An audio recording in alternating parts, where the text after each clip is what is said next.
कभी कभी भगवान हमें हमारी औकात नहीं, हमारी सहनशीलता की परीक्षा लेते हैं। और जो उस परीक्षा में पास हो जाता है, उसका भाग्य खुद भगवान लिखते हैं। एक घने जंगल के किनारे एक छोटा सा आश्रम था। वहां रहते थे एक साधु, स्वामी शांतानंद। वो दिन रात भगवान का नाम जपते। ना कोई लालच, ना कोई क्रोध, बस सादगी और सेवा। गांव वाले उनसे आशीर्वाद लेने आते और कहते, महाराज, आप तो साक्षात भगवान के समान हैं। लेकिन साधु हमेशा मुस्कुरा कर कहते, मैं नहीं, सब कुछ ऊपर वाले की कृपा है। एक दिन अचानक भयंकर तूफान आया। बारिश इतनी तेज कि पूरा आश्रम बह गया। साधु के पास अब कुछ भी नहीं बचा, ना खाना, न कपड़े, न रहने की जगह। गांव वाले भी डर गए, किसी ने मदद नहीं की। फिर भी साधु शांत बैठे रहे और बोले, ही प्रभु, जो दिया वो भी तेरा, जो लिया वो भी तेरा। 3 दिन हो गए, साधु ने कुछ नहीं खाया। वो गांव में भिक्षा मांगने गए, लेकिन एक अमीर आदमी ने उनका मजाक उड़ाया। अरे, बड़े साधु बनते थे, अब मांग रहे हो भीख?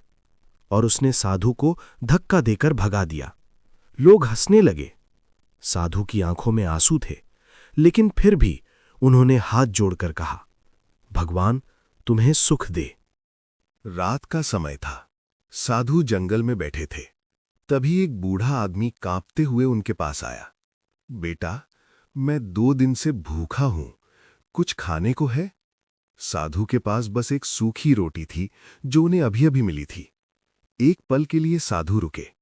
उनके अंदर संघर्ष हुआ, अगर मैं ये दे दूं तो मैं भूखा रह जाऊंगा। फिर उन्होंने मुस्कुराकर पूरी रोटी उस बूढ़े को दे दी। आप खा लीजिए, मुझे भगवान पे भरोसा है। जैसे ही बूढ़े ने रोटी खाई, वो अचानक चमकने लगा और कुछ ही पल में वो बूढ़ा भगवान का रूप बन गया। हे शांतानंद, ये तुम्हारी आखिरी परीक्षा थी। तुमने सब कुछ खोकर भी दया नहीं छोड़ी। आज से तुम्हारे सारे दुख समाप्त। अगले दिन वही टूटा हुआ आश्रम एक सुंदर मंदिर बन गया। गांव वाले दौड़े आए और साधु के चरणों में गिर पड़े। साधु ने बस इतना कहा, सच्ची भक्ति वही है जब तुम्हारे पास कुछ न हो, फिर भी तुम दूसरों को देने का साहस रखो। भगवान परीक्षा लेते हैं, लेकिन कभी साथ नहीं छोड़ते। इस कहानी से सीख, कठिन समय में भी विश्वास न खोना। दया और सेवा सबसे बड़ा धर्म है। भगवान हमेशा देख रहे हैं।